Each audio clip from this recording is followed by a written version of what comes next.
DDC राजवड़ Mir Salmani ने किया block का दौरा। अपने दौरे के दौरान उन्होंने बर्फ़ की सूरत हाल का जायज़ा लिया।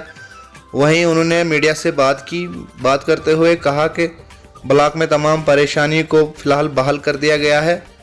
उन्होंने ज़िला इंतज़ामिया का भी शुक्रिया अदा किया। सड़कों पर बर्फ़ हटाई गई और बिजली की फराहमी को बहाल रखा गया।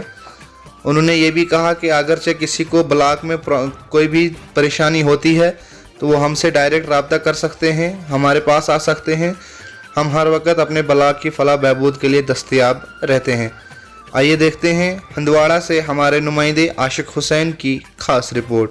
उनके साथ हम राब्ते में रहे तो उन्होंने बड़ा अच्छा सपोर्ट किया, लेकिन चंद गांव ऐसे हैं जहां पे अभी बर्फ नहीं उठाई गई है। वो 2-3 गांव ऐसे हैं। तो बहुत सारे इलाकों की शिकायत भी आई है, क्योंकि जो वहाँ की जो पेशेंट है, जैसे हमारे जो इलाके है डगरपुरा वगैरह, वहाँ की जो आबादी है अभी भी फ़ोन कर रहे थे, अभी भी हमारे लिंक रोड को बर्फ़ नहीं उठाई। सही बात है, चंद ऐसे लिंक रोड से जहाँ से बर्फ नहीं उठाई गई, इसमें कोई शक नहीं। ज़्यादातर नहीं है, बेचारे काम पे लगे थे सारे। मशीनरी उतनी नहीं थी जितनी होनी चाहिए, हर जगह से बर्फ उठाना था।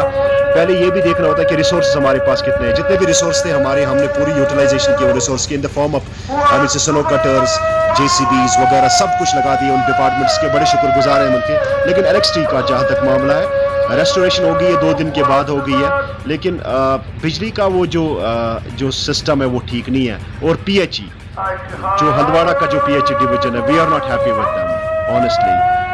तो एडमिनिस्ट्रेशन के लिए क्या मैसेज रहेगी आपकी, जो अभी तक मतलब जो रोड्स नहीं खुले, जिन इलाकों में पानी अभी नहीं पहुंचा है, तो उनके लिए क्या मैसेज रहेगी आपकी? अब इनको क्लासिफाई करना है आपको। पहले आपको जो आपके R&B है, PMGSY है, मैकेनिकल डिवीजन है, उन्होंने बड़ा ज़बरदस्त काम किया है, इसमें कोई शक नहीं है, उन्होंने ज़बरदस्त काम किया। लेकिन चंद ऐसे इलाके हैं, चंद ऐसे गाँव हैं जहाँ से अभी बर्फ़ नहीं उठाई गई है। लेकिन आज या कल तक इंशाल्लाह ताला सारे लिंक रोड्स खुल जाएंगे। लिंक रोड्स मैं तो पहले ही खुले हैं। लिंक रोड से जहाँ पर है, जैसे मनीडोरा आपका है, आपका जो वटसर है, उन इलाकों से बर्फ उठने शुरू हो जाएगी कल या आज ही इंशाल्लाह ताला। लेकिन अब जब मैंने क्लासिफिकेशन की बात की है, जहाँ तक PHE का सवाल है, तो PHE का जो है बहुत सारी शिकायतें हैं, लेकिन उनसे हम राब्ते में हैं। इंशाल्लाह ताला इन महीनों में इंशाल्लाह ताला जैसे हमें एम्पावर किया जाएगा, तो हमने देखना है कि हमारा डोमेन क्या होगा, उसी तरह से वर्क करेंगे। अब दूसरी बात पर जाएंगे, क्योंकि अब जो आप अलायंस के कैंडिडेट भी हो, तो अब दौड़ जो जा रही है वो तो चेयरमैन की शिप के लिए जाए। तो क्या कहना चाहते हैं आप, चेयरमैन के लिए कैंडिडेट हो तो लोग भी बता रहे हैं, तो क्या लग रहा है? आपको बताऊं कि मैं खुद पीपल्स कॉन्फ्रेंस से हूँ, अलायंस की शेयर पे सीट पे लड़ रहा था मैं। लेकिन मेरा जो मुकाबला था वो तो होना चाहिए था किसी मुखालिफ के साथ जो अलायंस में नहीं था। लेकिन बदकिस्मती से हमारा जो मुकाबला था वो ANC कैंडिडेट के साथ था, जिन्होंने तकरीबन 5000 वोट्स लिए हैं।